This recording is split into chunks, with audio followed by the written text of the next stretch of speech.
Good afternoon. Good afternoon, ma'am. Good afternoon. നമ്മുടെ dietary service chapter ആണ് പഠിച്ചുകൊണ്ടിരുന്നത് അല്ലെ? ഇതിൽ എവിടെ വരെ പഠിച്ചത്? ഫങ്ഷൻസ് പറഞ്ഞില്ലായിരുന്നു, ജസ്റ്റ് ഫങ്ഷൻസ് വരെ നമ്മൾ പറഞ്ഞു നിർത്തി അല്ലെ?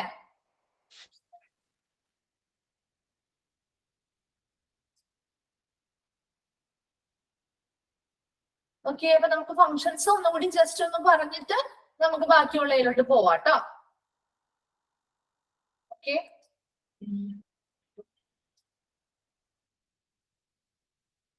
ഇപ്പോ ഫങ്ഷൻസ് നോക്കി. ഓർഗനൈസ്ഡ് ഫസ്റ്റ് പോയിന്റ് നോക്കുക കേട്ടോ. Functions organised preventive maintenance programs for the equipment. ഇപ്പൊ ഈ ഒരു ഡിപ്പാർട്ട്മെന്റിൽ ഉപയോഗിക്കുന്ന എല്ലാ ഉപകരണങ്ങളും അല്ലെ, ഇപ്പൊ ഫുഡ് പ്രിപ്പയർ ചെയ്യാനായിട്ടൊക്കെ മെഷീനറീസ് ആയിട്ടും അതുപോലെ തന്നെ പലതരത്തിലുള്ള ഉപകരണങ്ങളൊക്കെ നമ്മൾ ഉപയോഗിക്കുന്നുണ്ട്. ആ ഒരു ഡയറ്ററി ഡിപ്പാർട്ട്മെന്റിൽ ഉപയോഗിക്കുന്ന എല്ലാ ഉപകരണങ്ങളും അത് എങ്ങനെയുള്ളതായിരിക്കണം? ഒരു പ്രോപ്പർ പ്രിവെന്റീവ് മെയിന്റനൻസ് പ്രോഗ്രാം, അത് കംപ്ലൈന്റുകളൊന്നും വരാതെ നിലനിർത്താനായിട്ട് അല്ലെങ്കിൽ നല്ല പ്രോപ്പർ ആയിട്ട് ശരിയായ രീതിയിൽ വർക്ക് ചെയ്യുന്ന രീതിയിൽ നിർത്താനായിട്ട് അതിനനുസരിച്ചുള്ള പ്രോഗ്രാംസ് ഓർഗനൈസ് ചെയ്യുക അല്ലെങ്കിൽ സംഘടിപ്പിക്കുക. അപ്പൊ അങ്ങനെയുള്ള മെഷീൻസ് ഒക്കെ വർക്ക് ചെയ്യാതെ വന്നു കഴിഞ്ഞാൽ അന്നത്തെ ആ ഒരു ദിവസത്തെ അവിടുത്തെ ആ ഒരു പ്രവർത്തനം നിലയ്ക്കാനായിട്ടുള്ള സാധ്യതയുണ്ട് അല്ലെ? അപ്പൊ അങ്ങനെയുള്ള കാര്യങ്ങളൊക്കെ ഒഴിവാക്കാൻ വേണ്ടിയിട്ട് എപ്പോഴും ഈ അവിടെയുള്ള എല്ലാ മെഷീനറീസും എക്യുപ്മെന്റ്സും ഒക്കെ വളരെ നല്ല രീതിയിൽ വർക്ക് ചെയ്യുന്ന രീതിയിലുള്ള ഒരു കണ്ടീഷനിലായിരിക്കണം. അതിനുവേണ്ടി സഹായിക്കാനായിട്ടാണ് ഇങ്ങനെയുള്ള മെയിൻ്റനൻസ് പ്രോഗ്രാമുകൾ അല്ലെങ്കിൽ എന്തെങ്കിലും അറ്റകുറ്റപ്പണികളോ കാര്യങ്ങളോ ഉണ്ടെന്നുണ്ടെങ്കിൽ അതൊക്കെ ചെക്ക് ചെയ്ത് പ്രോപ്പർ ആയിട്ട് അത് നല്ല രീതിയിൽ മെയിൻറ്റെയിൻ ചെയ്ത് നിർത്തുക എന്നുള്ളതാണ് ആദ്യത്തെ പോയിന്റ് പറയുന്നത്. രണ്ടാമത്തെ നോക്കി, supply the best food at consistent cost. എന്താണ്? ഒരു സ്ഥിരമായിട്ടുള്ള ഒരു വിലയിൽ എന്താണ് നല്ലൊരു ബെസ്റ്റ് ഫുഡ് സപ്ലൈ ചെയ്യുക. അപ്പോഴും ഓരോ ഭക്ഷണങ്ങൾക്കും സ്ഥിരമായിട്ട് ഫിക്സഡ് പ്രൈസ് കണക്കാക്കുകയും അതിനനുസരിച്ച് നല്ല ബെസ്റ്റ് ഫുഡ് സപ്ലൈ ചെയ്യുക അല്ലെങ്കിൽ ബെസ്റ്റ് ഫുഡ് കൊടുക്കുക എന്നുള്ളതാണ് രണ്ടാമത് പറയുന്ന ഫംഗ്ഷൻ. Third one നോക്കി, buy to specifications, receive supplies, check their quantity and quality, then store. എന്താണ്? ഓരോ ഭക്ഷണ പദാർത്ഥങ്ങളും ഉണ്ടാക്കുമ്പോൾ എന്തൊക്കെ ഐറ്റംസ് ആണ് ആ ഒരു ഭാഗത്ത് അല്ലെങ്കിൽ ആ ഒരു മെനു അല്ലെങ്കിൽ ഒരു റെസിപ്പി പ്രിപ്പയർ ചെയ്യുമ്പോൾ എന്തൊക്കെയാണ് ഐറ്റംസ് എന്നുള്ളത് നമുക്ക് വ്യക്തമായിട്ട് അറിയാൻ പറ്റും. അപ്പൊ അങ്ങനെയുള്ള ഇപ്പൊ നമ്മുടെ വീടുകളിലാണെങ്കിലും ഒരു ദിവസം ഇന്ന ഐറ്റംസ് ആണ് ഉണ്ടാക്കേണ്ടത് എന്നുള്ള ഒരു പ്ലാനിങ് ഉണ്ടാവുമല്ലോ നമുക്ക്. അപ്പൊ അതിനനുസരിച്ചുള്ള ഐറ്റംസ് അല്ലേ നമ്മൾ കടയിൽ പോകുമ്പോൾ പർച്ചേസ് ചെയ്യാം. അതുപോലെ തന്നെ ഇവിടെയും ഇവിടുത്തെയും ഓരോ പേഷ്യൻസിന്റെയും മെനു അല്ലെങ്കിൽ ഡയറ്റ് അനുസരിച്ച് എന്തൊക്കെ ഭക്ഷണ പദാർത്ഥങ്ങളാണ് ഉണ്ടാക്കേണ്ടത് എന്നുള്ള കറക്റ്റ് ആയിട്ടുള്ള ഒരു പ്ലാനിങ് ഇവർക്ക് ഉണ്ടായിരിക്കും. അതിനനുസരിച്ച് സ്പെസിഫിക് ആയിട്ട് പറഞ്ഞിരിക്കുന്ന എന്തൊക്കെ ഐറ്റംസ് ആണ് വാങ്ങിക്കേണ്ടത് അത് മാത്രം എന്ത് ചെയ്യുക? പർച്ചേസ് ചെയ്യുന്നു. നെക്സ്റ്റ് നോക്കിയേ, അതിന്റെ അത് കഴിഞ്ഞ് വരുന്നത് നോക്കിയേ, റിസീവ് സപ്ലൈസ്. ഇനി പർച്ചേസ് ചെയ്ത് വരുന്ന സാധനങ്ങളെ സ്വീകരിക്കുക. അപ്പൊ പർച്ചേസ് ചെയ്ത് കഴിഞ്ഞു അതെന്ത് ചെയ്യുക? ആ കൊണ്ടുവരുന്ന സാധനങ്ങളെ സ്വീകരിക്കുക. Then check their quantity and quality, then store. എന്താണ്? ആ വരുന്ന സാധനങ്ങളുടെ ക്വാണ്ടിറ്റി എങ്ങനെയാണ്, അതിന്റെ ക്വാളിറ്റി എത്ര തരമാണ് എന്നൊക്കെ ഉള്ളത് എന്ത് ചെയ്യുക? ചെക്ക് ചെയ്യുക. അപ്പൊ ഏതൊരു ഭക്ഷണ സാധനം ഇപ്പൊ നമ്മുടെ വീടുകളിൽ നിന്നാണെങ്കിലും നമ്മൾ കടയിൽ പോയി സാധനങ്ങൾ പർച്ചേസ് ചെയ്ത് കഴിഞ്ഞാൽ അതിന്റെ അളവും അതിന്റെ ആ ഒരു ഗുണമേന്മയൊക്കെ നമ്മൾ ചെക്ക് ചെയ്യും അല്ലെ? അപ്പൊ അങ്ങനെ ചെക്ക് ചെയ്തതിന് ശേഷമായിരിക്കണം അത് എന്ത് ചെയ്യേണ്ടത്? സ്റ്റോർ ചെയ്ത് വെക്കേണ്ടത്. ഓക്കെ, ഫോർത്ത് പോയിന്റ് നോക്കി, make portion, assemble and distribute food. നമ്മുടെ വീടുകളിൽ നമ്മൾ അടുക്കളയിലാണെങ്കിൽ നമ്മൾ കിച്ചണിൽ കയറിയിട്ട് ഇന്ന ദിവസം ഒരു ഐറ്റം ഉണ്ടാക്കാം എന്ന് നമ്മൾ തീരുമാനിച്ചിട്ടുണ്ടാവും അല്ലെ? ഒന്ന് രണ്ട് ഐറ്റംസ് നമ്മൾ പ്ലാൻ ചെയ്തിട്ടുണ്ടാവും. ഉച്ചക്കലത്തേക്ക് ആണെങ്കിൽ നൂൺ ലഞ്ചിന് വേണ്ടിയിട്ടാണെങ്കിൽ നമ്മൾ ഒത്തിരി ഐറ്റംസ് പ്രിപ്പയർ ചെയ്യുന്നുണ്ടെങ്കിൽ അതെങ്ങനെയാണ് ചെയ്യുന്നത്? ആ വീട്ടിലെ എത്ര അംഗങ്ങളുണ്ട് അല്ലെങ്കിൽ എത്ര പേർക്കാണ് ഈ ഒരു ഭക്ഷണം ഉണ്ടാക്കേണ്ടത് ആ ഒരു കണക്ക് വെച്ചാണ് നമ്മൾ ഭക്ഷണം ഉണ്ടാക്കുക അല്ലെ? അല്ലാതെ ഒത്തിരി അങ്ങോട്ട് കുറെ ഉണ്ടാക്കി ഇടുകയല്ല ചെയ്യുന്നത്. എത്ര പേരുണ്ട് അത് കഴിക്കാനായിട്ട് അതിനനുസരിച്ചാണ് നമ്മൾ ഭക്ഷണം ഉണ്ടാക്കുന്നത് അല്ലെ?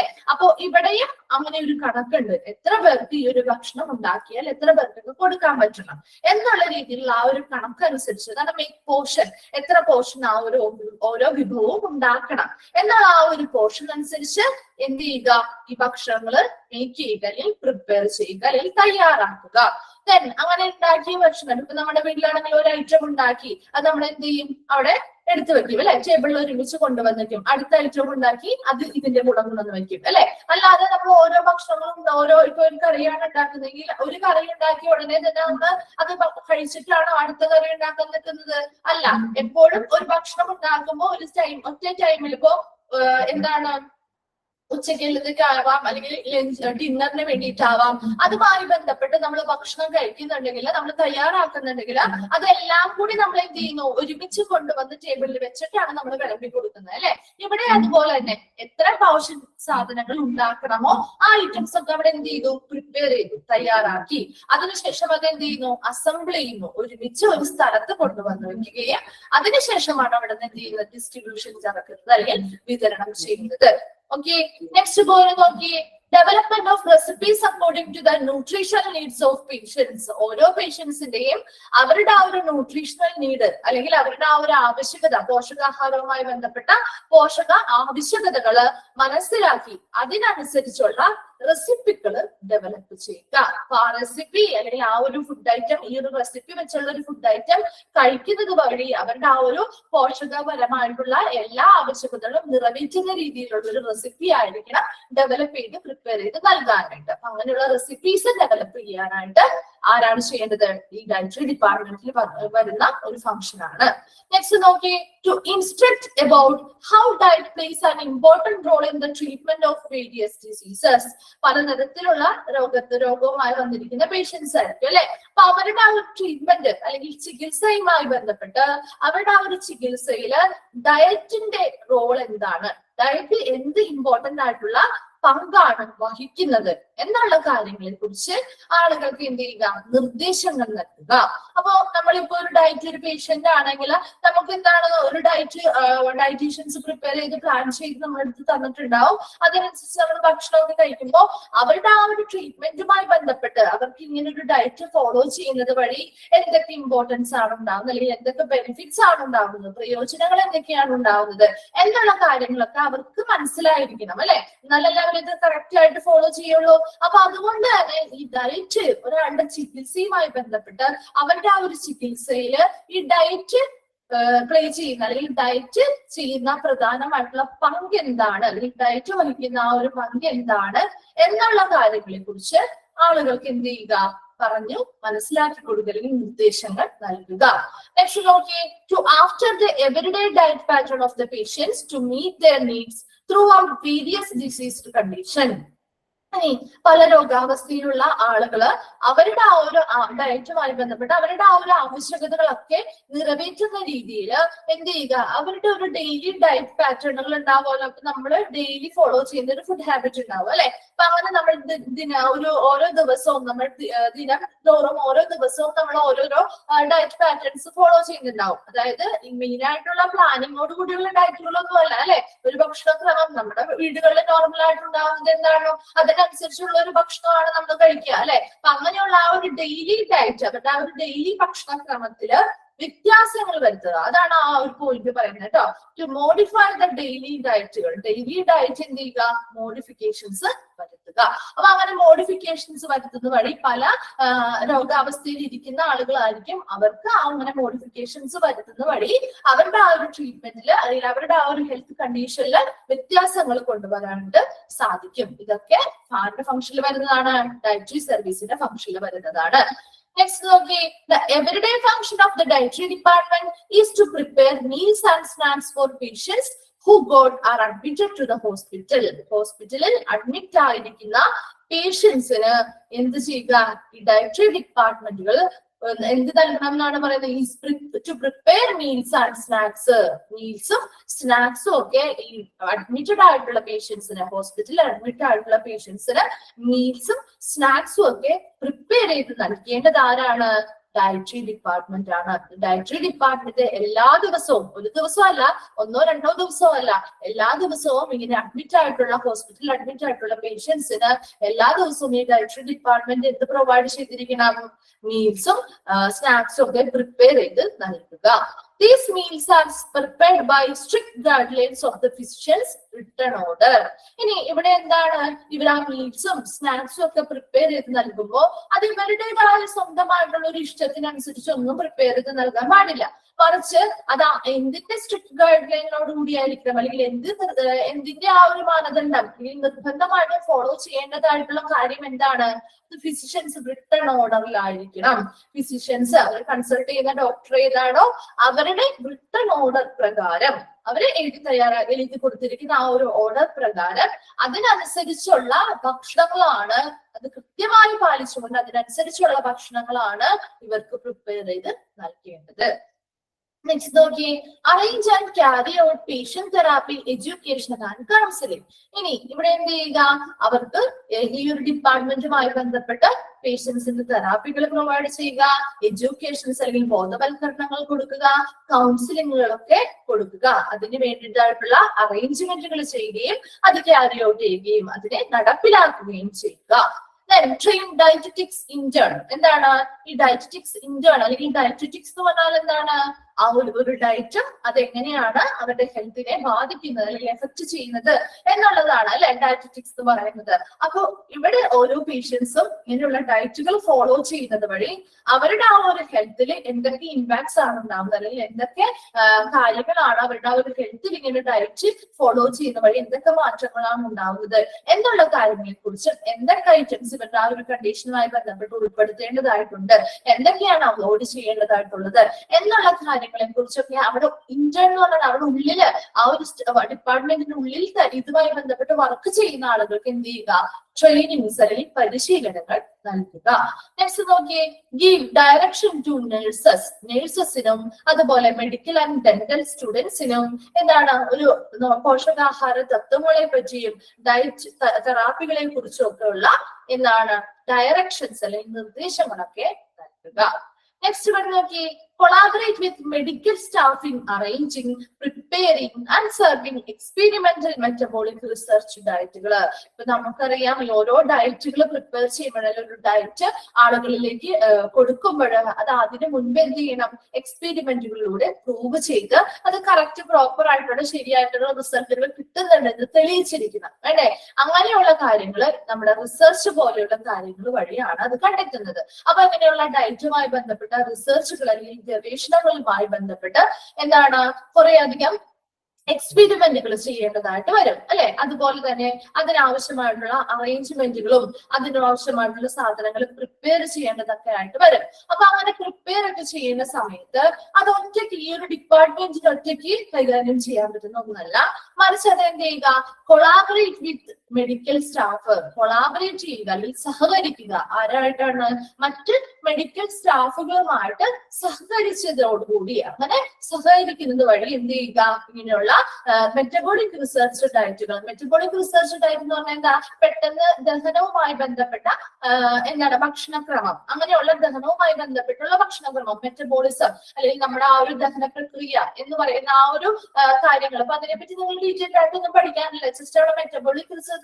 ഡയറ്റ് എന്ന് പറഞ്ഞാൽ ഓരോരുത്തരുടെയും പേഷ്യൻസിന്റെ ആ ഒരു ദഹനവും അതുമായി ബന്ധപ്പെട്ട ഭക്ഷണങ്ങൾ.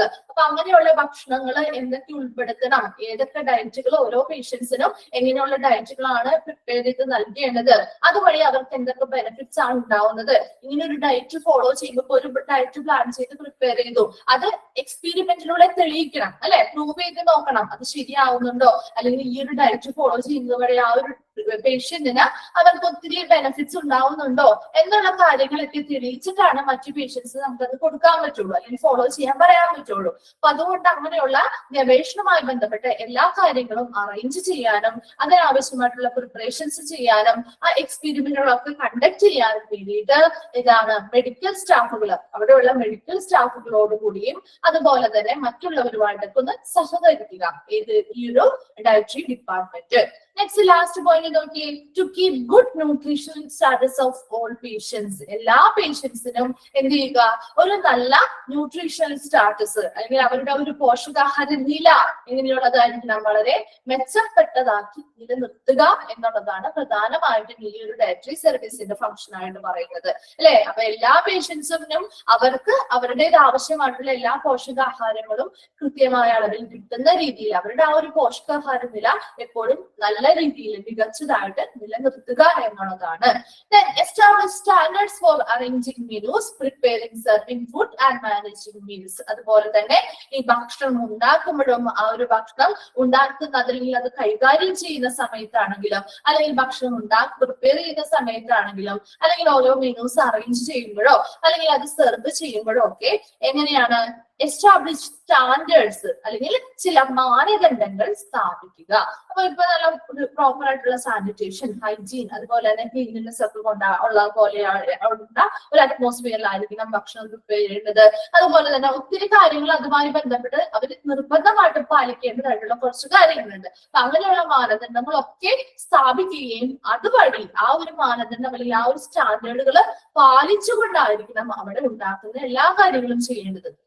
ഭക്ഷണം ഉണ്ടാക്കുന്നതായിക്കോട്ടെ, അത് എന്താ കൈകാര്യം ചെയ്യുന്നതായിക്കോട്ടെ, അല്ലെങ്കിൽ അത് എന്താണ് സെർവ് ചെയ്യുക അല്ലെങ്കിൽ വിതരണം ചെയ്യുന്നതായിക്കോട്ടെ, എന്തുമായിക്കോട്ടെ അവിടെ ആ ഒരു സ്റ്റാൻഡേർഡ് സ്ഥാപിക്കുകയും അതിനനുസരിച്ച് ഫോളോ ചെയ്തുകൊണ്ടായിരിക്കണം ബാക്കി എല്ലാ പ്രോസസ്സുകളും അതിനുള്ളിൽ നടക്കാറായിട്ട്.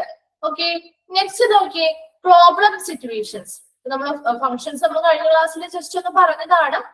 നെക്സ്റ്റ് വൺ ആണ് പ്രോബ്ലം സിറ്റുവേഷൻസ് അല്ലെ. പ്രോബ്ലം സിറ്റുവേഷൻസ് എന്ന് പറഞ്ഞാൽ എന്താ, ഈ ഒരു ഡയറ്ററി ഡിപ്പാർട്ട്മെന്റ് നേരിടുന്നതായിട്ടുള്ള പ്രോബ്ലംസ് അല്ലെങ്കിൽ പ്രശ്നങ്ങൾ എന്തൊക്കെയാണ്, ആ പ്രശ്നം വരുന്നതായിട്ടുള്ള സന്ദർഭങ്ങൾ എന്തൊക്കെയാണ് എന്നുള്ളതാണ് പ്രോബ്ലം സിറ്റുവേഷനിൽ വരുന്നത്. നോക്കിയേ, first one, dispute between food service staff and nursing staff. Food service സ്റ്റാഫുകളും അതുപോലെ തന്നെ മറ്റ് നഴ്സിംഗ് സ്റ്റാഫുകളും തമ്മിൽ എന്തെങ്കിലും തർക്കം, അതാണ് ഡിസ്പ്യൂട്ട് എന്ന് പറയുന്നത് കേട്ടോ. തർക്കം ഉണ്ടാവുകയാണെങ്കിൽ അതൊരു പ്രോബ്ലം സിറ്റുവേഷൻ ആയിട്ട് വരാം. എന്താണ്, ഈ ഒരു ഡയറ്ററി ഡിപ്പാർട്ട്മെന്റിലെ ഫുഡ് സെർവ് ചെയ്യുന്ന സ്റ്റാഫുകൾ അവരും മറ്റ് ഹോസ്പിറ്റലിലെ മറ്റ് നഴ്സിംഗ് സ്റ്റാഫുകളുമായിട്ട് എന്തെങ്കിലും ഡിസ്പ്യൂട്ട് അല്ലെങ്കിൽ തർക്കം ഉണ്ടാവുകയാണെങ്കിൽ അതൊരു പ്രോബ്ലം സിറ്റുവേഷൻ ആയിട്ട് വരുന്നുണ്ട്. രണ്ടാമത് നോക്കിയേ, complaints against the department with regard to the quality of food അല്ലെ. നമ്മളൊരു ഫുഡ് സർവീസ് ചെയ്യുന്ന ഒരു സ്ഥാപനം നടത്തുകയാണെങ്കിൽ അവിടുത്തെ ആ ഒരു ക്വാളിറ്റി എന്ന് പറയുന്നത് ഇമ്പോർട്ടന്റ് ആണ് അല്ലെ. ഗുണമേന്മ അല്ലെങ്കിൽ ഗുണനിലവാരം വളരെ മികച്ചതായിരിക്കണം, അല്ലെങ്കിൽ സ്വാഭാവികമായിട്ടും എന്താണ് കംപ്ലൈന്റ്സ് വരും അല്ലെ. അപ്പൊ ഇവിടെയും ഇങ്ങനെയുള്ള ഫുഡ് പരമായിട്ടുള്ള കാര്യങ്ങൾ ആയതുകൊണ്ട് തന്നെ അവിടെ ആ ഒരു ഫുഡിന്റെ ക്വാളിറ്റി അല്ലെങ്കിൽ ഗുണമേന്മ, ഗുണനിലവാരം എത്രത്തോളം നല്ലതാവുന്നോ അതിനനുസരിച്ച് കംപ്ലൈന്റുകൾ കുറയും അല്ലെ. കംപ്ലൈന്റ്സ് ഉണ്ടാവില്ല.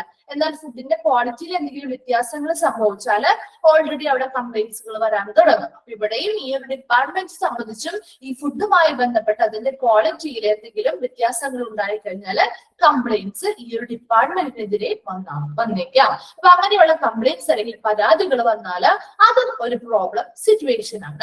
Third one നോക്കിയേ, trivial theft and robbery in department. എന്താണ് ട്രിവിയൽ തെഫ്റ്റ് എന്ന് പറയുന്നത്? തെഫ്റ്റ് എന്ന് പറഞ്ഞാൽ എന്താണ് തെഫ്റ്റ്? തെഫ്റ്റ് എന്ന് പറഞ്ഞാൽ എന്താ?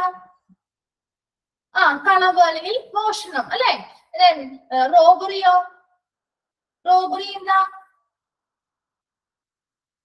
റോബറി സെയിം തന്നെ അല്ലെങ്കിൽ കവർച്ച എന്നൊക്കെ ഉള്ള മീനിങ് ആണ് അല്ലെ. അപ്പൊ ഇവിടെ നിസ്സാരം, അതായത് trivial theft and robbery in department എന്ന് പറഞ്ഞു കഴിഞ്ഞാല് നിസ്സാരമായിട്ടുള്ള മോഷണങ്ങളോ അല്ലെങ്കിൽ കവർച്ചകളോ ഒക്കെ ഈ ഒരു ഡിപ്പാർട്ട്മെന്റുമായി ബന്ധപ്പെട്ട് വരികയാണെങ്കിൽ അതൊരു പ്രോബ്ലം സിറ്റുവേഷൻ ആണ്. നെക്സ്റ്റ് നോക്കിയേ, big frauds can occur in materials management department. ഫ്രോഡുകൾ ആരാണ്? ഫ്രോഡ് ആരാണ്? ഫ്രോഡ്സ് എന്ന് പറഞ്ഞാൽ ആരാണ് ഫ്രോഡ്സ്? ഫ്രോഡ് കള്ളൻ അല്ലെങ്കിൽ തട്ടിപ്പുകാര് അല്ലെ. തട്ടിപ്പുകാർ എന്നൊക്കെയുള്ള മീനിങ് ആണ് എപ്പോഴും നമ്മൾ യൂസ് ചെയ്യുന്നത്. അപ്പൊ big frauds and can occur in materials management department. അതായത് അവിടെ ആ ഒരു സ്റ്റോക്ക് മാനേജ്മെന്റ് ഉണ്ടല്ലോ, സ്റ്റോർ ഒക്കെ. അപ്പൊ ആ സ്റ്റോർ അതുപോലുള്ള മെറ്റീരിയൽസ് ഒക്കെ മാനേജ് ചെയ്യുന്ന ആ ഒരു ഡിപ്പാർട്ട്മെന്റുമായി ബന്ധപ്പെട്ട് മെറ്റീരിയൽസ് മാനേജ്മെന്റിന്റെ ഭാഗമാണ്. അതായത് സ്റ്റോർ ചെയ്ത് വെക്കുന്ന ആ സ്റ്റോറും പോലുള്ളതിന്റെ മാനേജ്മെന്റ്. അപ്പൊ അങ്ങനെയുള്ള ആ ഒരു ഭാഗവുമായി ബന്ധപ്പെട്ട് വലിയ രീതിയിലുള്ള ഫ്രോഡുകൾ അല്ലെങ്കിൽ തട്ടിപ്പുകളൊക്കെ നടന്നു കഴിഞ്ഞാൽ അതും ഒരു പ്രോബ്ലം സിറ്റുവേഷൻസ് ആയിട്ട് വരാം അല്ലെ. ഒത്തിരി സാധനങ്ങൾ അവിടെ സ്റ്റോർ ചെയ്ത് വെക്കുന്നുണ്ട്.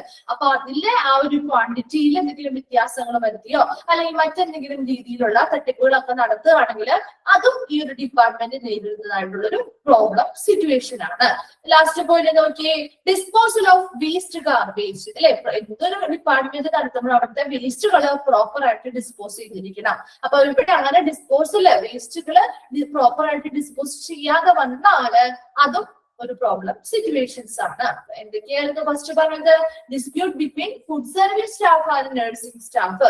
അവിടെ വർക്ക് ചെയ്യുന്ന ഫുഡ് സർവീസ് സ്റ്റാഫുകൾ, ഈ ഡിപ്പാർട്ട്മെന്റിലുള്ള ഫുഡ് സർവീസ് സ്റ്റാഫുകളും മറ്റ് ഹോസ്പിറ്റലിലെ നഴ്സിംഗ് സ്റ്റാഫുകളും തമ്മിൽ എന്തെങ്കിലും തർക്കങ്ങൾ ഉണ്ടാവുകയാണെങ്കിൽ അതൊരു പ്രോബ്ലം സിറ്റുവേഷൻ ആണ്. രണ്ടാമത് പറഞ്ഞു കഴിഞ്ഞാൽ ഈ ഡിപ്പാർട്ട്മെന്റുമായി ബന്ധപ്പെട്ട് അവിടുത്തെ ഫുഡിന്റെ ക്വാളിറ്റിയിൽ അല്ലെ, അവിടുത്തെ ആ ഒരു ഗുണമേന്മയിൽ എന്തെങ്കിലും വ്യത്യാസങ്ങൾ വരാണെങ്കിൽ അത് ഈ ഒരു ഡിപ്പാർട്ട്മെന്റിനെതിരെ വരുന്ന ഒരു പരാതി വരാം, അല്ലെങ്കിൽ പരാതികളും ഉണ്ടാവാം. അപ്പൊ അങ്ങനെയുള്ള കംപ്ലൈന്റ്സ് അല്ലെങ്കിൽ പരാതികളും ഒരു പ്രോബ്ലം സിറ്റുവേഷൻ ആണ്. നെക്സ്റ്റ് വന്നത് എന്താണ്? നിസ്സാരമായിട്ടുള്ള മോഷണങ്ങളോ കവർച്ചകളോ ഒക്കെ ഈ ഒരു ഡിപ്പാർട്ട്മെന്റുമായി ബന്ധപ്പെട്ടുണ്ടാവുകയാണെങ്കിൽ അതൊരു പ്രോബ്ലം സിറ്റുവേഷൻ ആയിട്ട് വരുന്നുണ്ട്. Lending frauds can occur in a material management department. ഇവിടെ സ്റ്റോർ റൂമുകളിൽ സ്റ്റോറുകൾ പോലെയുള്ളതുണ്ടല്ലോ, അത് മാനേജ് ചെയ്യുന്നവരുടെ ഭാഗത്തു നിന്ന് എന്തെങ്കിലും വലിയ രീതിയിലുള്ള തട്ടിപ്പുകളൊക്കെ ഉണ്ടാവുകയാണെങ്കിൽ അതും ഒരു പ്രോബ്ലം സിറ്റുവേഷൻ ആണ്. Disposal of waste garbage, wastes ഒക്കെ നല്ല രീതിയിൽ പ്രോപ്പർ ആയിട്ട് ഡിസ്പോസ് ചെയ്യാതെ വന്നു കഴിഞ്ഞാല് അതും ഒരു പ്രോബ്ലം സിറ്റുവേഷൻ ആയിട്ട് മാറുന്നു. ഓക്കെ, നെക്സ്റ്റ് പറഞ്ഞു നോക്കാം. Policies and procedures that can be applied in directory. ഒരു ഡയറക്ടറി ഡിപ്പാർട്ട്മെന്റിൽ അപ്ലൈ ചെയ്യേണ്ടതായിട്ടുള്ള പോളിസീസ് ആൻഡ് പ്രൊസീജിയേഴ്സ്, എന്തൊക്കെ നയങ്ങളും നടപടിക്രമങ്ങളുമാണ് ഒരു ഡയറക്ടറി ഡിപ്പാർട്ട്മെന്റിൽ അപ്ലൈ ചെയ്യേണ്ടത് അല്ലെങ്കിൽ അവരെ നടപ്പിലാക്കേണ്ടത്. നോക്കിയേ, first point, dietician is liable for the quality and quantity of food items. അവിടെ ഉണ്ടാക്കുന്ന എല്ലാ ഫുഡ് ഐറ്റംസും, അപ്പൊ ആ ഒരു ഡിപ്പാർട്ട്മെന്റുമായി ബന്ധപ്പെട്ടുണ്ടാക്കുന്ന എല്ലാ ഫുഡ് ഐറ്റംസിന്റെയും ക്വാളിറ്റി അല്ലെ, അതിന്റെ ആ ഒരു ഗുണമേന്മയും ഗുണനിലവാരം അല്ലെങ്കിൽ എന്താണ് ക്വാണ്ടിറ്റി, അളവ്, അതൊക്കെ ആരാണ് അതിനൊക്കെ ബാധ്യസ്ഥനായിരിക്കുന്നത്? അല്ലെങ്കിൽ ലയബിൾ എന്ന് പറഞ്ഞാൽ എന്താ? ബാധ്യസ്ഥനായിരിക്കുക അല്ലെങ്കിൽ ബാധ്യതപ്പെടുക എന്നുള്ള മീനിങ് ആണ് കേട്ടോ. അപ്പൊ ലയബിൾ ആയിരിക്കുന്നത് ആരാണ്? ഡയറ്റീഷ്യൻസ് ആണ്. അപ്പൊ ഡയറ്റീഷ്യൻ ആണ് ആ ഒരു ഡിപ്പാർട്ട്മെന്റിലെ ഏതൊരു ഭക്ഷണ സാധനങ്ങളും ഉണ്ടാക്കി അതിനെല്ലാം കൺട്രോൾ ചെയ്യുന്നതും അതിന്റെ എല്ലാം നേതൃത്വം വഹിക്കേണ്ടതും ഡയറ്റീഷ്യൻ ആണ്. അപ്പൊ ഡയറ്റീഷ്യന് ആണ് ഇതിലെല്ലാത്തിനും ബാധ്യസ്ഥനായിരിക്കുന്ന ഒരു വ്യക്തി എന്ന് പറയുന്നത്. അപ്പൊ ഇവിടുന്ന് കൊടുത്തുവിടുന്ന എല്ലാ ഫുഡ് ഐറ്റംസിന്റെയും ക്വാണ്ടിറ്റിയിലും ക്വാളിറ്റിയിലും ബാധ്യസ്ഥനായിരിക്കുന്ന വ്യക്തി എന്ന് പറയുന്നത് ഡയറ്റീഷ്യൻ ആയിരിക്കും. അതാണ് അവിടുത്തെ ആ ഒരു അപ്ലിക്കേഷൻ അല്ലെങ്കിൽ അവിടുത്തെ ആ ഒരു പോളിസി അങ്ങനെയാണ്. രണ്ടാമത് നോക്കി, powers of emergency purchases should be given to the officer in charge. ഇനി എമർജൻസി പർച്ചേസുകൾ, ഇപ്പൊ നമ്മുടെ വീടുകളിലാണെങ്കിലും നമ്മളൊരു കറി എന്തെങ്കിലും വയ്ക്കാൻ കയറി കഴിഞ്ഞു കഴിഞ്ഞാല് എന്തെങ്കിലും പെട്ടെന്നായിരിക്കും നമ്മുടെ ശ്രദ്ധയിൽപ്പെട്ടത്, ഇന്ന ഐറ്റം ഇല്ലല്ലോ, ഇതിലിടാനുള്ള എന്തെങ്കിലും ഒരു ഐറ്റം ചിലപ്പോ നമ്മുടെ വീട്ടിൽ ഉണ്ടാവില്ല. അപ്പൊ നമ്മൾ എന്ത് ചെയ്യും? പെട്ടെന്ന് തന്നെ അവിടുന്ന് ആരാണോ നമ്മൾക്ക് അവൈലബിൾ ആയിട്ടുള്ള ആളാണോ അവരെ നമ്മൾ എന്ത് ചെയ്യുന്നു? കടയിലേക്ക് പറഞ്ഞു വിട്ട് നമ്മൾ സാധനം വാങ്ങിക്കും അല്ലെ. ആ തീർന്നു പോയിരിക്കുന്ന അല്ലെങ്കിൽ ഇല്ലാത്തതായിട്ടുള്ള സാധനം ഏതാണോ അത് നമ്മൾ വാങ്ങിക്കും അല്ലെ. അങ്ങനെയല്ല ചെയ്യാം. അപ്പൊ ഇവിടെയും എന്താണ്? പവേഴ്സ് ഓഫ് എമർജൻസി പർച്ചേസസ്, എന്തെങ്കിലും അത്യാവശ്യമായിട്ടുള്ള അല്ലെങ്കിൽ വളരെ ഇമ്പോർട്ടന്റ് ആയിട്ടുള്ള സാധനങ്ങൾ അല്ലെങ്കിൽ എന്തെങ്കിലും പെട്ടെന്ന് എമർജൻസി ആയിട്ട് പർച്ചേസ് ചെയ്യേണ്ടതായിട്ട് വന്നാൽ അതിന്റെ അധികാരം, അതിന്റെ പവർ ആർക്കാണ് കൊടുക്കേണ്ടത്? Should be given to the officer in charge. അപ്പോ ആ സമയത്ത് ആരാണോ ഓഫീസ് ഇൻചാർജ് ആയിട്ട് നിൽക്കുന്നത് ആ ഓഫീസർക്കാണ് ആ ഒരു അധികാരം നൽകിയിരിക്കുന്നത്. Okay, then third point, okay, a team consisting of 3 to 4 members should inspect the food items received. വരുന്ന ഫുഡ് ഐറ്റംസ്, അതായത് ഓരോ ഭക്ഷണങ്ങളും നമ്മൾ കൊടുക്കുന്നതിന് മുൻപ് നമ്മൾ എന്ത് ചെയ്യുന്നു?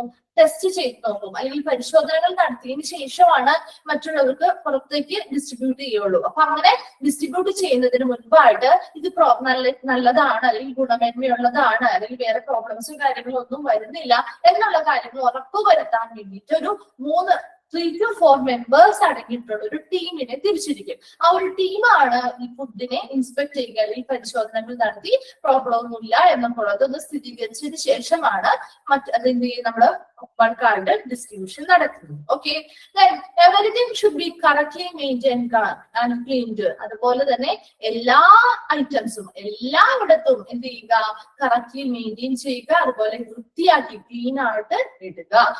പ്രോപ്പർ സാനിറ്റേഷൻ ആൻഡ് ക്ലീൻലിനെസ് അല്ലെ, വളരെ പ്രോപ്പർ ആയിട്ടുള്ള വളരെ ശരിയായ രീതിയിലുള്ള സാനിറ്റേഷൻ ശുചീകരണങ്ങളോ വൃത്തിയുള്ളതാക്കിയൊക്കെ ഇടണം. Include rodent control measures should be noticed. എന്താണ് rodent control? rodent control എന്താണ്? rodent control കേട്ടിട്ടുണ്ടോ? rodent control കേട്ടിട്ടില്ല? നമ്മുടെ വീടുകളിലൊക്കെ നമ്മൾ സ്റ്റോർ റൂമില് സാധനങ്ങളൊക്കെ സൂക്ഷിച്ചു വെക്കുമ്പോ ഒരു രാത്രിയൊക്കെ ആകുമ്പോ ഒരാൾ വന്ന് കയറാറില്ലേ? ആരാണ്? ഭക്ഷണ സാധനങ്ങൾ കഴിക്കാമെന്ന റാറ്റ് അല്ലെ, റാറ്റ്, എലികള് അല്ലെ. അപ്പൊ റൊഡന്റ് കൺട്രോൾ എന്ന് പറഞ്ഞാൽ എലിശല്യത്തെ നിയന്ത്രിക്കുക. ഓക്കെ, അപ്പൊ എലിശല്യങ്ങളെ നിയന്ത്രിക്കാനുള്ള മെഷേഴ്സ് അല്ലെങ്കിൽ എലിശല്യം നിയന്ത്രിക്കാനുള്ള കാര്യങ്ങളൊക്കെ ചെയ്തിരിക്കണം. അപ്പൊ ഇവിടെയും സ്റ്റോർ ചെയ്യുന്നുണ്ട്, ഒത്തിരി സാധനങ്ങൾ സ്റ്റോർ ചെയ്തൊക്കെ വെക്കുന്നത് കൊണ്ട് തന്നെ എലിശല്യം ഉണ്ടാവാനായിട്ടുള്ള ചാൻസ് കൂടുതലാണ്. അപ്പൊ അങ്ങനെയുള്ള എലിശല്യങ്ങളൊക്കെ ഉണ്ടെങ്കിൽ അതിനെ നിയന്ത്രിക്കാനായിട്ട് അതിനെ നിയന്ത്രിക്കുന്ന രീതിയിലുള്ള മെഷേഴ്സ് ഇവരെടുത്തിരിക്കണം. അതൊക്കെ ഉൾപ്പെടുത്തിക്കൊണ്ടുള്ള ഒരു ശുചീകരണവും അതുപോലെ തന്നെ വൃത്തിയാക്കലും ഒക്കെയാണ് ഇവിടെ വേണ്ടത്. ഓക്കെ, നെക്സ്റ്റ് നോക്കിയേ. Supervisory staff should be ready in the patients kitchen throughout all working hours and the work should be arranged properly. ഇവിടെ ആ പേഷ്യൻസിന്റെ ഭക്ഷണം പാകം ചെയ്യുന്ന പേഷ്യൻസ് കിച്ചൺ, ആ ഒരു പേഷ്യന്റ് കിച്ചണുമായി ബന്ധപ്പെട്ട് അവിടെ ആ ഒരു കിച്ചണുമായി ബന്ധപ്പെട്ട് എത്ര സമയമാണോ ആ കിച്ചൺ വർക്ക് ചെയ്യുന്നത്, അല്ലെങ്കിൽ വർക്കിംഗ് അവർ എത്രയാണോ ഒരു കിച്ചണിന്റെ, അപ്പൊ നമ്മൾ ഭക്ഷണം പാകം ചെയ്ത് ഇത്ര മണി മുതൽ ഇത്ര മണിക്കുള്ളിൽ നമ്മളെല്ലാം പ്രിപ്പയർ ആയി കഴിഞ്ഞു കഴിഞ്ഞാൽ ആ ഒരു സമയം, എത്ര സമയം ഈ ഒരു ഭക്ഷണം പാകം ചെയ്യാനായിട്ട് എടുക്കും, ആ ഒരു വർക്കിംഗ് അവേഴ്സ് എത്രയാണ് എന്നുള്ളതനുസരിച്ച് അവിടെ എന്ത് ചെയ്യുക, ആ വർക്കിംഗ് അവേഴ്സിലെല്ലാം അതിന് അവിടെ ആ ഒരു പ്രവർത്തികൾ നല്ല രീതിയിൽ കാര്യങ്ങൾ നടക്കുന്നുണ്ട് എന്നുള്ളത് ഉറപ്പുവരുത്താനായിട്ട് സൂപ്പർവൈസറി സ്റ്റാഫുകളെ നിയമിക്കുന്നു. സ്റ്റാഫുകളെ സൂപ്പർവൈസ് ചെയ്യാനായിട്ട് നിയമിച്ചിട്ടുണ്ടാവും. ഇനി the work schedule should be arranged properly. അതുപോലെ ഇവിടുത്തെ വർക്ക് ഷെഡ്യൂളുകൾ, അതായത് ഇപ്പോ ലഞ്ച് ആണെങ്കിൽ ഇന്ന സമയം മുതൽ ഇന്ന സമയം വരെ അത് ഉണ്ടാക്കുക, അത് വിതരണം ചെയ്യുക. അതുപോലെ ഇത്ര സമയം മുതൽ ഇത്ര സമയം വരെ എന്താണ് സ്നാക്സ് ആണെങ്കിൽ സ്നാക്കുകളോ അല്ലെങ്കിൽ ഈവനിങ് സ്നാക്കുകളോ പോലുള്ളത് ഇത്ര സമയത്തിനുള്ളിൽ കൊടുക്കുക. ബ്രേക്ക്ഫാസ്റ്റ് ആണെങ്കിലും ഒക്കെ അങ്ങനെ. അപ്പൊ അങ്ങനെ ഓരോ സമയം അല്ലെങ്കിൽ അവരുടെ ആ ഒരു വർക്ക് എങ്ങനെയാണ് ഷെഡ്യൂൾ ചെയ്ത് പ്രോപ്പർ ആയിട്ട് അറേഞ്ച് ചെയ്ത് കൊടുക്കേണ്ടത് എന്നുള്ളത് കണക്കാക്കുകയും വേണം. അപ്പൊ ആ ഒരു പോയിന്റ് എന്താ പറയുക, ഒരു സൂപ്പർവൈസറി സ്റ്റാഫ് ഈ കിച്ചൺസ് വർക്ക് ചെയ്യുന്ന സമയത്ത് മുഴുവൻ ഉടനീളം അവിടെ സൂപ്പർവൈസ് ചെയ്യാനായിട്ട് അല്ലെങ്കിൽ മേൽനോട്ടം വഹിക്കാനായിട്ട് ഉണ്ടായിരിക്കണം. അതുപോലെ തന്നെ ആ ഒരു കിച്ചണുമായി ബന്ധപ്പെട്ടതും ഇപ്പൊ അവിടെ വർക്ക് ചെയ്യുന്ന സ്റ്റാഫുകളുമായി ബന്ധപ്പെട്ട് അവരുടെ ആ ഒരു വർക്കിംഗ് ഷെഡ്യൂളുകൾ പ്രോപ്പർ ആയിട്ട് അറേഞ്ച് ചെയ്ത് നൽകുക. നെക്സ്റ്റ് നോക്കിയേ, the ward should be visited by dietitian every day. എല്ലാ ദിവസവും നമ്മുടെ ഡോക്ടേഴ്സ് എന്താണ് വരില്ലേ, നമ്മുടെ ഡോക്ടേഴ്സ് റൗണ്ട്സിന് വരില്ലേ. അതുപോലെ തന്നെ ഡയറ്റീഷ്യൻസും എല്ലാ ദിവസവും എന്ത് ചെയ്യുക, വാർഡുകൾ സന്ദർശിക്കുക. സന്ദർശിക്കുന്നത് വഴി നമ്മൾ അവിടെ ഭക്ഷണം കൊടുക്കുന്നുണ്ട്. അപ്പൊ അവരിൽ നിന്ന് നമുക്ക് നേരിട്ട് അവരുടെ അഭിപ്രായങ്ങൾ അറിയാനും അവരുടെ ഹെൽത്ത് കണ്ടീഷൻസ് ഒക്കെ കാണാനും അതിനനുസരിച്ച് മനസ്സിലാക്കി അതിനനുസരിച്ചുള്ള ഭക്ഷണങ്ങൾ ഉൾപ്പെടുത്താനും ഒക്കെ അത് സഹായിക്കും. അപ്പൊ അതുകൊണ്ട് തന്നെ ഡയറ്റീഷ്യൻസ് എല്ലാ ദിവസവും വാർഡുകൾ സന്ദർശിച്ചിരിക്കുക. Service timing should be determined. അവിടുത്തെ ആ ഒരു സേവനം നൽകുന്ന സമയം അത് എന്ത് ചെയ്യുക, ഡിറ്റർമൈൻ ചെയ്യുക അല്ലെങ്കിൽ നിശ്ചയിക്കുക. ഇപ്പൊ ഇത്ര സമയം മുതൽ ഇത്ര സമയം വരെയാണ് ഈ ഒരു ഡിപ്പാർട്ട്മെന്റിന്റെ പ്രവർത്തന സമയം. ഇത്ര മുതൽ ഇത്ര വരെ വന്നാൽ നമുക്ക് അവിടുന്ന് ബ്രേക്ക്ഫാസ്റ്റ് കിട്ടും. അതുപോലെ ഇത്ര മുതൽ ഇത്ര സമയത്തിനുള്ളിലാണ് ലഞ്ച് കിട്ടുന്നത്, ഇത്ര മുതൽ ഇത്ര സമയത്തിനുള്ളിലാണ് ഈവനിങ് ടീയോ സ്നാക്സ് കിട്ടുന്നത് എന്നുള്ള രീതിയിലുള്ള ഒരു ടൈമിങ്, ആ ഒരു സർവീസ് സേവനവുമായി ബന്ധപ്പെട്ട ടൈമിങ്ങുകൾ നിശ്ചയിക്കുക. ലാസ്റ്റ് പോയിന്റ് നോക്കിയേ, nurse should examine and oversee the distribution of meals in the wards. വാർഡുകളിൽ നമ്മുടെ ഭക്ഷണം ഈ ഒരു ഡിപ്പാർട്ട്മെന്റിൽ നിന്ന് പ്രൊവൈഡ് ചെയ്ത് കൊടുക്കുന്നുണ്ട് അല്ലെ. അപ്പൊ അത് വാർഡിൽ എത്തുമ്പോൾ അത് വിതരണം ചെയ്യുന്നതുമായി ബന്ധപ്പെട്ട് ആവശ്യമായിട്ടുള്ള പരിശോധനകൾ നടത്തേണ്ടതും അതുപോലെ തന്നെ അത് കൊടുക്കുന്ന വിതരണവുമായി ബന്ധപ്പെട്ട് മേൽനോട്ടം വഹിക്കേണ്ടതും ആ വാർഡിൽ അപ്പോൾ നിൽക്കുന്ന ഡ്യൂട്ടിയിലുള്ള നേഴ്സ് ആരാണോ അവരാണ്. The nurses should examine and oversee the distribution of meals in the ward. വാർഡില് മീൽസ് ഇങ്ങനെയുള്ള ഭക്ഷണങ്ങൾ ഡിസ്ട്രിബ്യൂട്ട് ചെയ്ത് വിതരണം ചെയ്യുന്ന സമയത്ത് അതിനെ പരിശോധിക്കേണ്ടതും അതിന് മേൽനോട്ടം വഹിക്കേണ്ടതും അപ്പോ നിലവിൽ ഏത് നേഴ്സാണോ അവിടെ ഡ്യൂട്ടി ഇൻചാർജ് ആയിട്ടുള്ളത് അവരാണ്. ഓക്കെ, അപ്പൊ പോളിസീസ് ആൻഡ് പ്രൊസീജിയേഴ്സ് എങ്ങനെയാ എന്തൊക്കെയാണെന്ന് വേഗം ഒന്ന് വായിച്ചു നോക്കിയേ. ഡൗട്ട്സ് എന്തെങ്കിലും ഒന്ന് ചോദിക്കാം കേട്ടോ.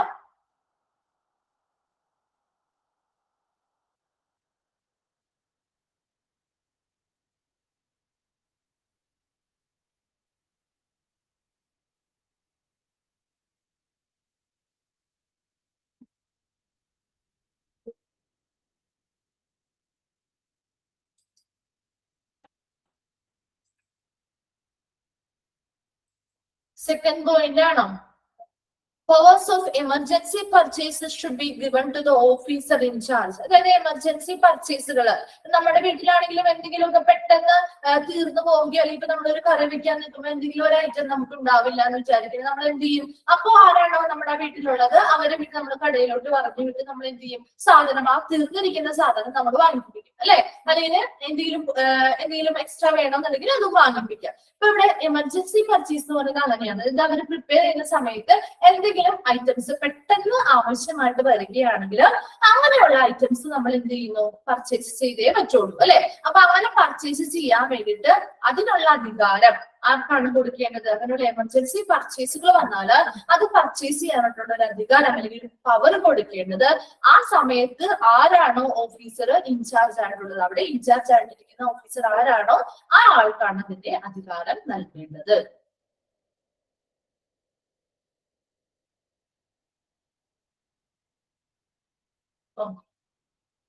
വേറെ ആർക്കെങ്കിലും ഡൗട്ട്സ് ഉണ്ടോ? നമ്മൾ ഈ ഒരു ചാപ്റ്റർ കംപ്ലീറ്റ് ആയി.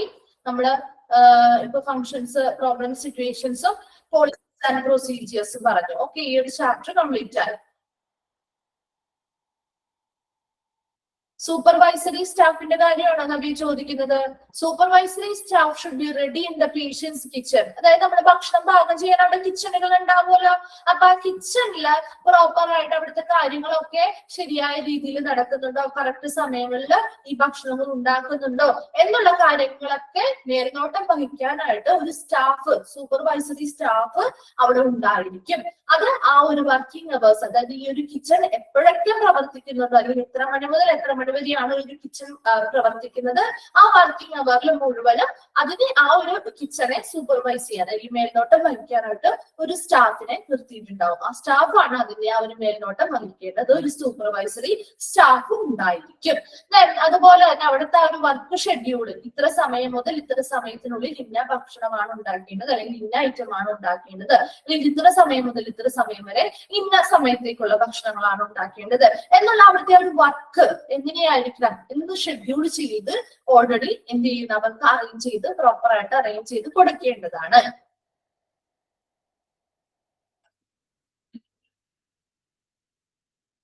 കിട്ടിയോ നവ്യ?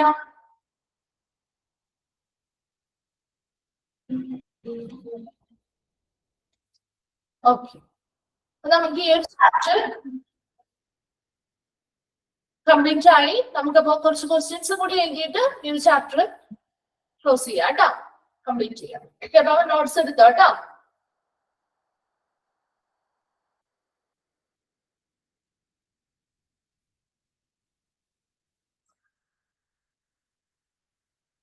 ഓക്കെ, എഴുതാം. എല്ലാവരും നോട്ട്സ് എടുത്തോ? ഓക്കെ, ഫസ്റ്റ് ക്വസ്റ്റ്യൻ എഴുതിക്കോ. Which department is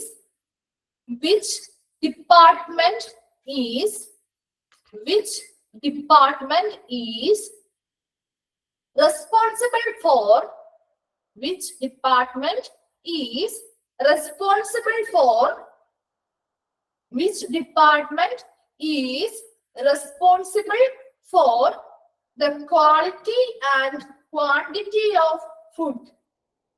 Which department is responsible for the quality and quantity of food supplied? Quality and quantity of food supplied in hospitals. Food supplied in hospitals. Which department is responsible for the quality and quantity of food supplied in hospitals? Okay. ഏത് department ആണ്? Question ഒന്ന് വായിച്ചു നോക്കിയേ.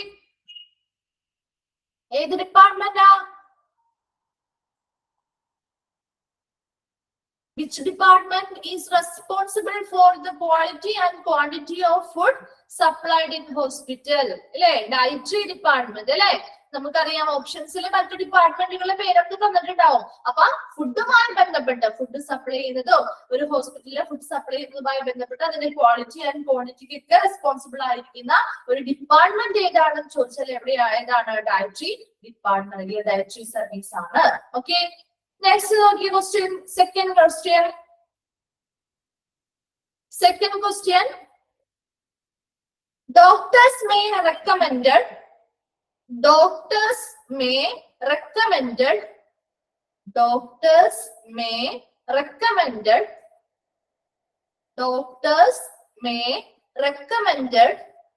a dash diet.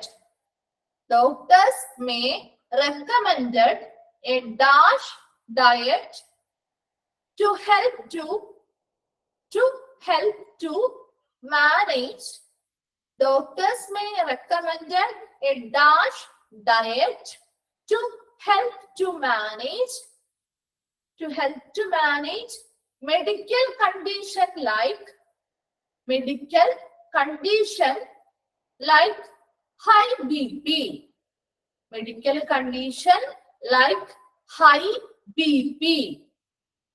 Doctors may recommended a dash diet to help to manage medical condition like high BP.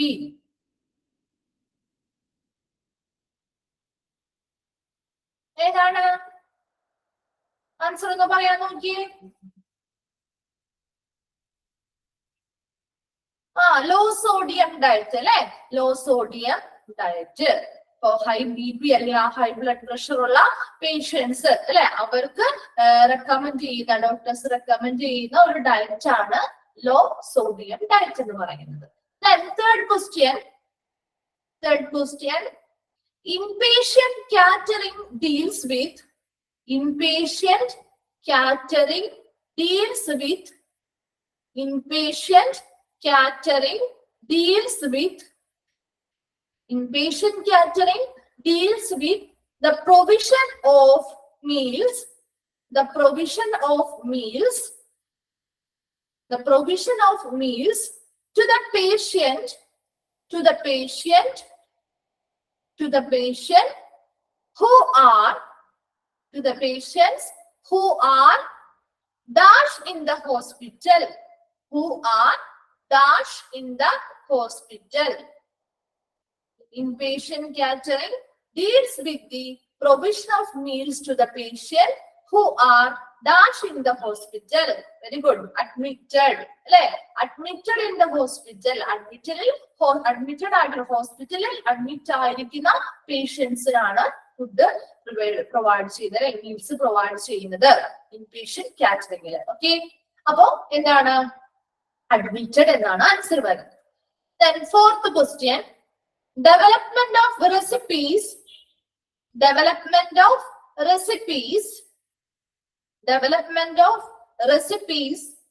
according to the development of recipes according to the dash of patients. Development of recipes according to the dash of patients.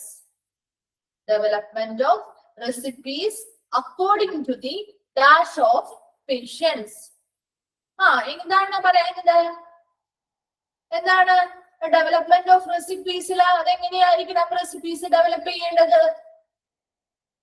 Medical condition അല്ലെങ്കിൽ അവരുടെ ആ ഒരു nutritional needs അല്ലെ, nutritional needs അനുസരിച്ചാണ്. നോക്കി, development of recipes according to the nutritional needs of patients. പേഷ്യൻസിന്റെ nutritional നീഡ്സിനനുസരിച്ച്. Okay, answer nutritional needs എന്നാണ് കേട്ടോ. ന്യൂട്രീഷണൽ നീഡ്സിനനുസരിച്ചാണ് റെസിപ്പീസ് ഡെവലപ്പ് ചെയ്യേണ്ടത്. Okay, next question.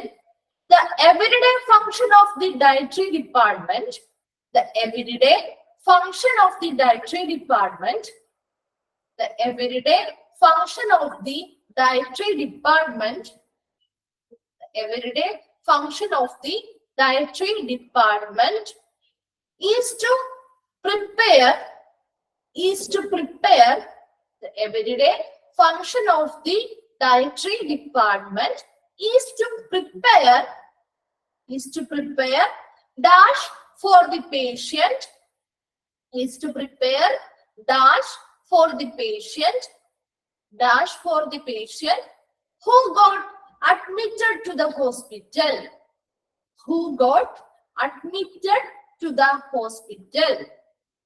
The everyday function of the dietary department is to prepare dash for the patient who got admitted to the hospital.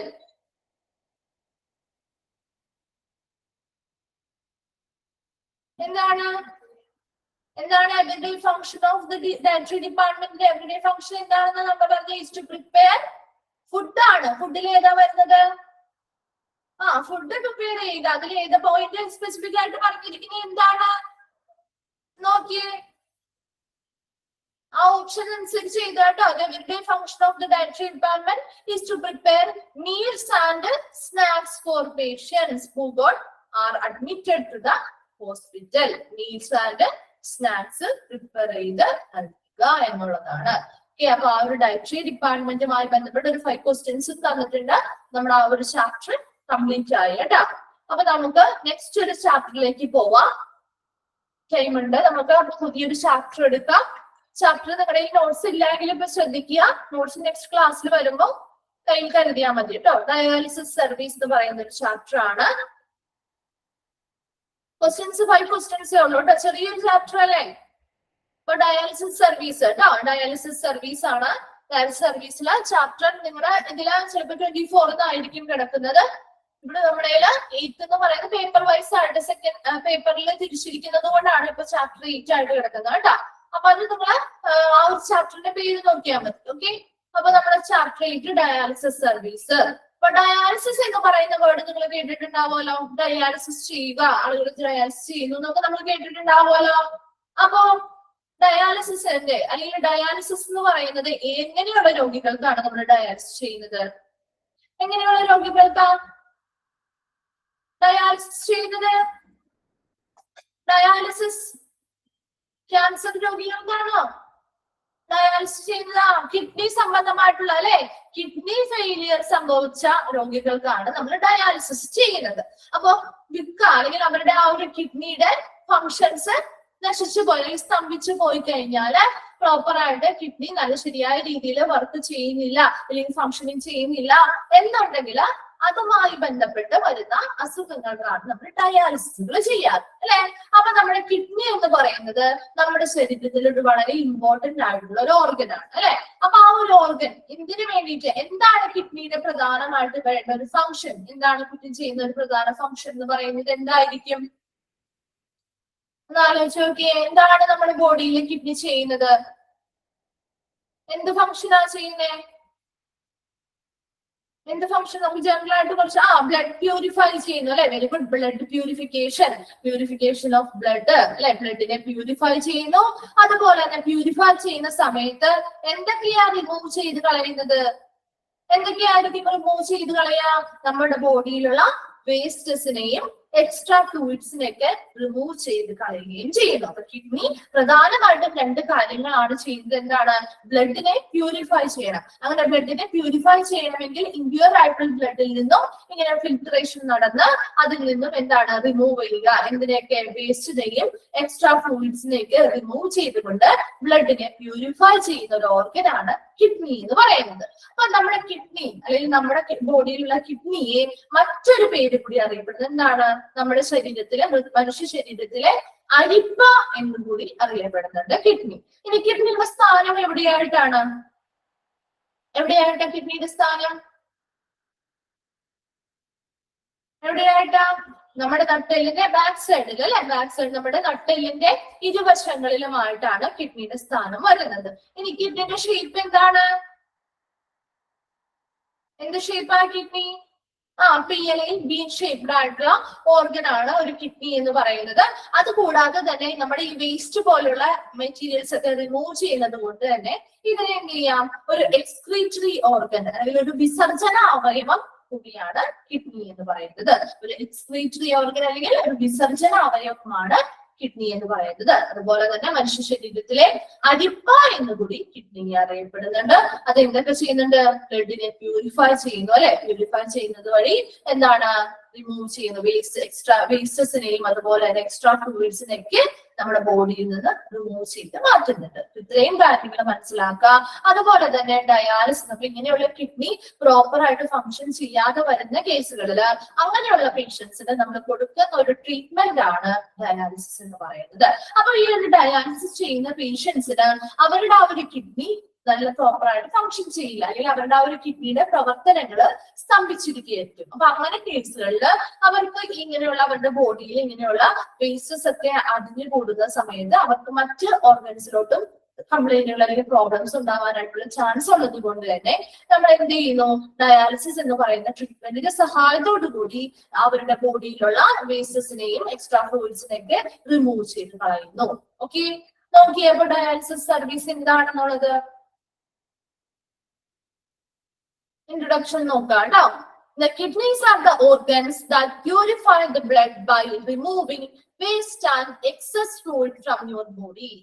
ആ word അല്ലെങ്കിൽ ആ ഒരു sentence important ആണ് കേട്ടോ, ചോദിക്കാനുള്ള ക്വസ്റ്റ്യൻ ആണ്. ഏത് ഓർഗൻ ആണ് ബ്ലഡിനെ പ്യൂരിഫൈ ചെയ്യുന്നത് ചോദിക്കാം. ഏത് ഓർഗൻ ആണ്? കിഡ്നിയാണ്.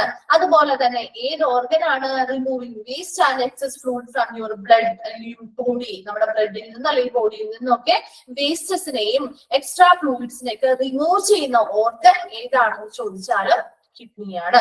രണ്ട് ക്വസ്റ്റ്യൻസ് അവിടെ നിന്ന് വരാം കേട്ടോ. Kidneys are the organs that purify the blood അല്ലെ, ബ്ലഡിനെ പ്യൂരിഫൈ ചെയ്യുന്നു. ഇനി അങ്ങനെ പ്യൂരിഫൈ ചെയ്യുന്നത് എങ്ങനെയാണ്? By removing waste and excess fluid from your body, നമ്മുടെ ബോഡിയിലുള്ള വേസ്റ്റസിനെയും എക്സസ് ആയിട്ടുള്ള ഫ്ലൂയിഡ്സിനെയൊക്കെ റിമൂവ് ചെയ്ത് മാറ്റുന്നത് വഴിയാണ് ബ്ലഡിനെ പ്യൂരിഫൈ ചെയ്യുന്നത്.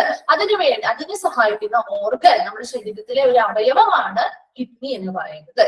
ഓക്കെ, നോക്കിയേ, this waste is sent to the bladder for elimination when you urinate. ഇനി ഇങ്ങനെയുള്ള ഈ ഒരു വേസ്റ്റസ് ഒക്കെ നമ്മൾ റിമൂവ് ചെയ്തു എന്ന് പറഞ്ഞല്ലോ. അപ്പൊ അങ്ങനെ റിമൂവ് ചെയ്യുന്ന വേസ്റ്റും എക്സ്ട്രാ ഫ്ലൂയിഡ്സും ഒക്കെ എവിടെയായിരിക്കും സ്റ്റോർ ചെയ്ത് വെക്കുക? ബ്ലാഡർ അല്ലെങ്കിൽ യൂറിനറി ബ്ലാഡർ അല്ലെ, മൂത്രസഞ്ചിയില സ്റ്റോർ ചെയ്ത് വെക്കുന്നു. അതെപ്പോഴാണ് എലിമിനേറ്റ് ചെയ്യുക അല്ലെങ്കിൽ പുറന്തള്ളപ്പെടുന്നത്? when you urinate. നമ്മൾ യൂറിനേറ്റ് ചെയ്യുക അല്ലെങ്കിൽ മൂത്രം ഒഴിക്കുന്ന സമയത്ത് അത് എന്ത് ചെയ്യുന്നു? യൂറിനറി ബ്ലാഡറിൽ സ്റ്റോർ ചെയ്ത് വെച്ചിരിക്കുന്ന ഇങ്ങനെയുള്ള വേസ്റ്റസും എക്സ്ട്രാ ഫ്ലൂയിഡ്സും ഒക്കെ എന്ത് ചെയ്യുന്നു? യൂറിനേറ്റ് ചെയ്യുന്ന സമയത്ത് പുറന്തള്ളപ്പെടുന്നു. Okay, then dialysis is a kind of treatment that removes extra fluid and waste products from blood when the kidneys are not able to. കിഡ്നീസിന് ആ ഒരു പേഷ്യന്റിന്റെ കിഡ്നി പ്രോപ്പർ ആയിട്ട് ഫങ്ഷൻ ചെയ്യുന്നില്ല, അത് കിഡ്നിക്ക് അതിന്റെ ഫങ്ഷൻസ് ഒന്നും ചെയ്യാൻ പറ്റാത്ത കണ്ടീഷനിൽ വരുമ്പോ നമ്മൾ എന്ത് ചെയ്യുന്നു? അതിന് വേണ്ടിയിട്ട് ഇപ്പൊ അവരുടെ ബോഡിയിലുള്ള എക്സ്ട്രാ ഫ്ലൂയിഡ്സിനെയും വേസ്റ്റസിനെയൊക്കെ റിമൂവ് ചെയ്യാനായിട്ട് നമ്മൾ ഉപയോഗിക്കുന്ന ഒരു തരം ട്രീറ്റ്മെന്റ് ആണ് അല്ലെങ്കിൽ ഒരു തരം ചികിത്സയാണ് ഡയാലിസിസ് എന്ന് പറയുന്നത്. ഓക്കെ, ആ ഡയാലിസിസ് എന്താണെന്ന് ഒന്ന് അണ്ടർലൈൻ ചെയ്ത് വെച്ചോ കേട്ടോ. Dialysis is A kind of treatment that removes extra fluid and waste products from blood when the kidneys are not able to. ഇവിടെ കിഡ്നീസിന് ചെയ്യാൻ പറ്റാതെ വരുന്ന സന്ദർഭങ്ങളിൽ ആ പേഷ്യൻസിന്റെ ബോഡിയിലുള്ള എക്സ്ട്രാ ഫ്ലൂയിഡ്സിനെയും വേസ്റ്റിനെയൊക്കെ റിമൂവ് ചെയ്യാനായിട്ട് ഉപയോഗിക്കുന്ന ഒരു തരം ട്രീറ്റ്മെന്റ് ആണ് ഡയാലിസിസ് എന്ന് പറയുന്നത്.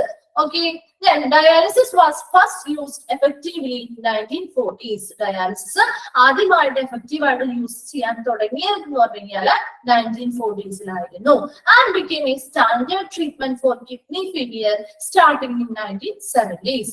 പിന്നീട് അതൊരു സ്റ്റാൻഡേർഡ് ട്രീറ്റ്മെന്റ് ആയി മാറി. കിഡ്നി ഫെയിലിയറിന് വേണ്ടിയിട്ടുള്ള ഒരു സ്റ്റാൻഡേർഡ് ട്രീറ്റ്മെന്റ് അല്ലെങ്കിൽ ഒരു നല്ല നിലവാരമുള്ള ഒരു ചികിത്സാ രീതിയായി മാറിയത് എന്നാണ് 1970s ആരംഭത്തോടു കൂടിയാണ്. Okay, നോക്കിയപ്പോൾ dialysis was first used effectively in 1940s. 1940s ആയപ്പോൾ ഡയാലിസിസ് എന്ന് പറയുന്ന ഒരു ട്രീറ്റ്മെന്റ് ആരംഭിച്ചു, അല്ലെങ്കിൽ അത് എഫക്റ്റീവായിട്ട് സ്റ്റാർട്ട് ചെയ്തു. പക്ഷെ അത് കൂടുതൽ കുറച്ചുകൂടി നിലവാരമുള്ള ഒരു ട്രീറ്റ്മെന്റ്, കിഡ്നി ഫെയിലിയറിന് വേണ്ടിയിട്ട് കുറച്ചും കൂടി നിലവാരമുള്ള ഒരു ട്രീറ്റ്മെന്റ് ആയിട്ട് മാറിയത് 1970s ആയപ്പോഴായിരുന്നു.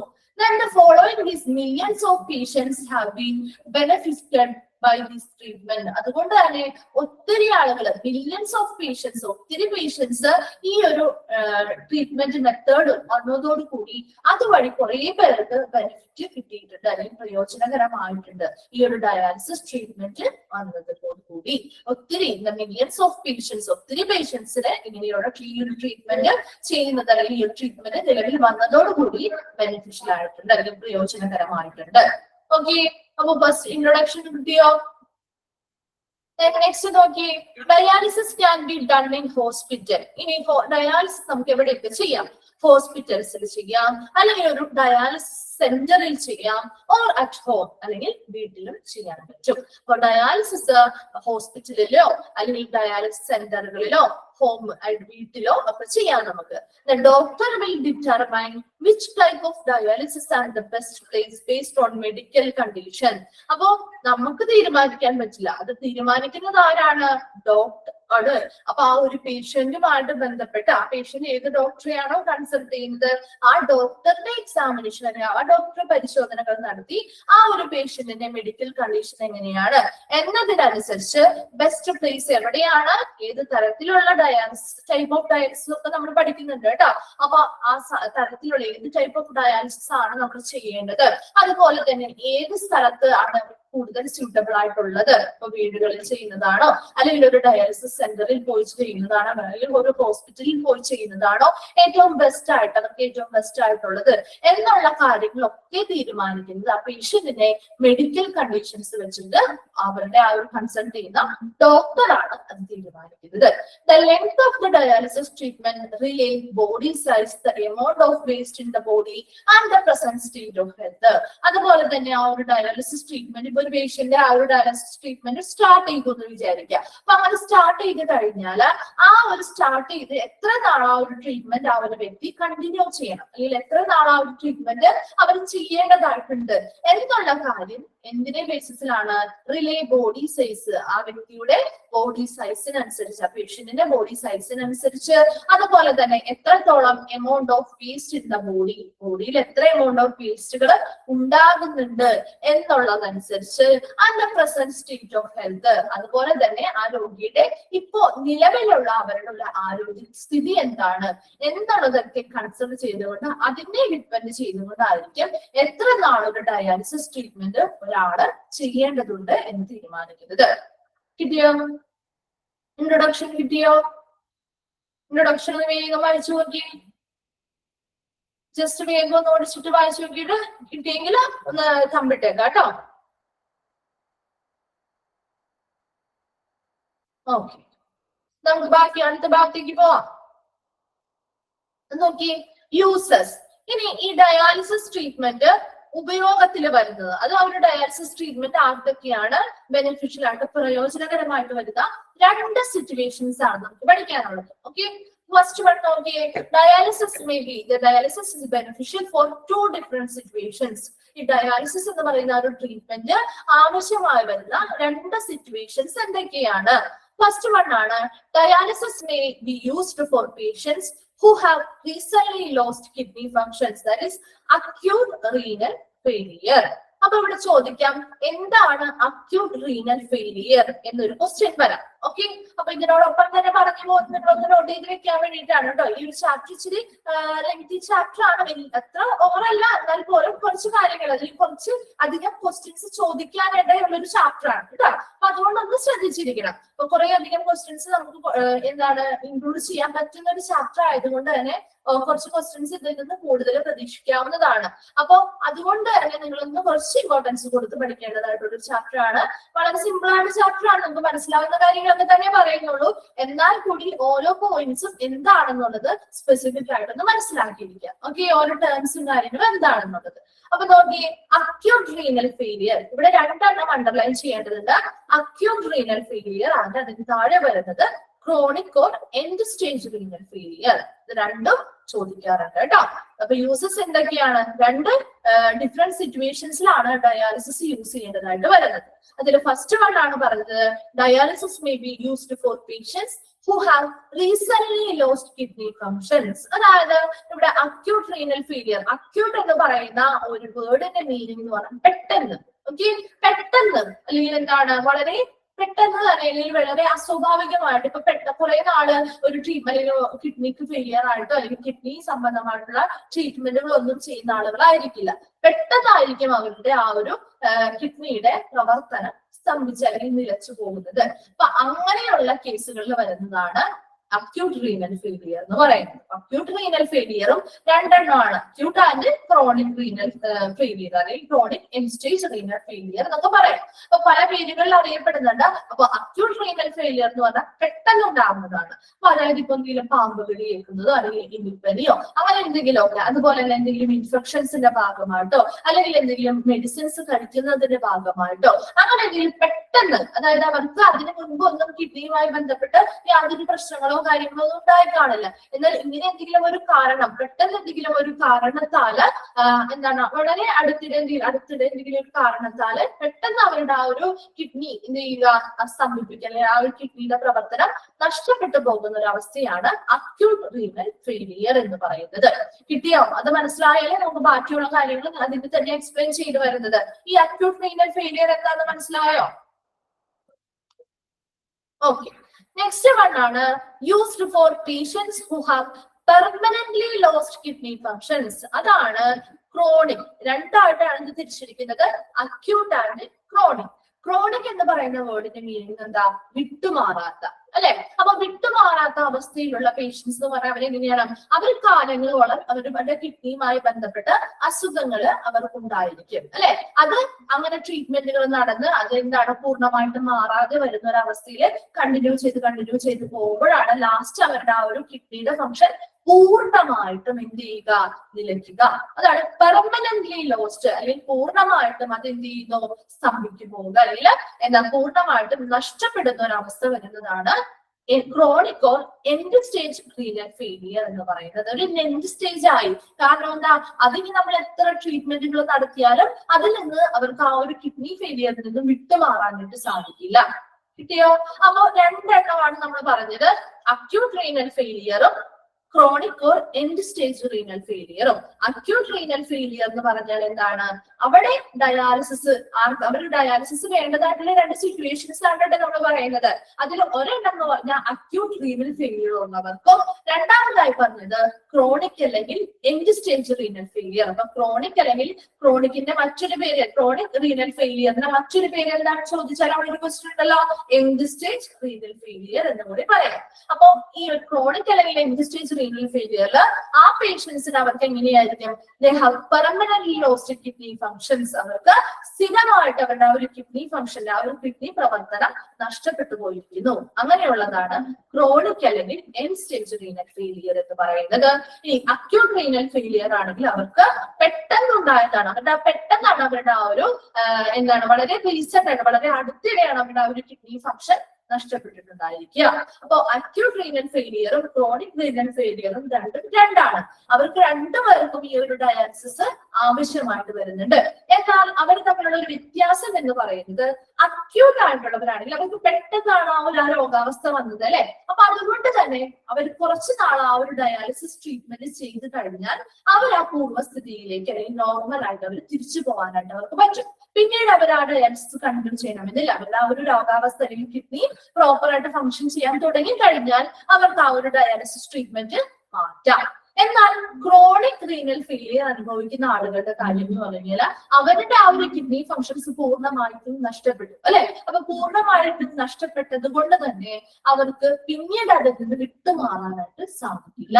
അപ്പൊ അവർക്ക് അവരുടെ മുമ്പിലുള്ള രണ്ട് ഓപ്ഷൻ എന്ന് പറയുന്നത് ഒന്നില്ലെങ്കിൽ അവർ അവരുടെ ജീവിതകാലം മുഴുവനും അവര് എന്ത് ചെയ്യേണ്ടി വരും, ഡയാലിസിസ് എന്ന് പറയുന്ന ഒരു ട്രീറ്റ്മെന്റ് ചെയ്യേണ്ടതായിട്ട് വരും, അല്ല എങ്കിലോ കിഡ്നി ട്രാൻസ്പ്ലാന്റ് ചെയ്യേണ്ടതായിട്ട് വരും.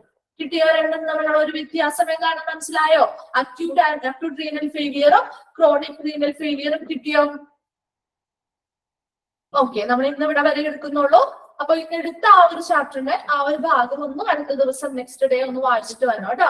എന്നാൽ മാത്രമേ നമുക്ക് കണ്ടിന്യൂ ചെയ്യാൻ പറ്റുള്ളൂ. ഇത് കഴിഞ്ഞ് വരുന്നത് കുറച്ചുകൂടി എക്സ്പാൻഡ് ആയിട്ട് പറയുന്നതാണ്. അപ്പൊ അതുകൊണ്ട് തന്നെ നിങ്ങൾ ഈ രണ്ടെണ്ണത്തിന്റെയും വ്യത്യാസം എന്താണെന്ന് മനസ്സിലാക്കിയാലേ നമുക്ക് ആ ബാക്കി വരുന്നത് കണ്ടിന്യൂ ചെയ്യാൻ പറ്റുള്ളൂ. ഓക്കെ,